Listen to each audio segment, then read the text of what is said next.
Commercial awareness is really important because employers want to know that you understand the context in which their business works.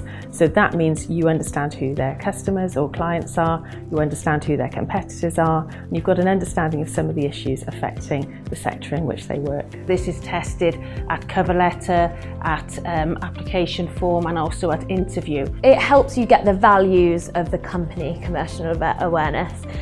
If you understand what is going on in the market, what's going on in the business sector that you're applying for, then that will again help you realise that you are or are not a fit for that company. Employers like to know that you are very motivated to join their industry or their sector. It allows you to answer tricky questions, helps you to really sell yourself and also show what you know about the company and how to operate within that company and business environment. What sets candidates apart is the fact that they've gone out and done a little bit more, so they've researched the history of the company, so know what's led us till today, all about our products and services, our growth plans.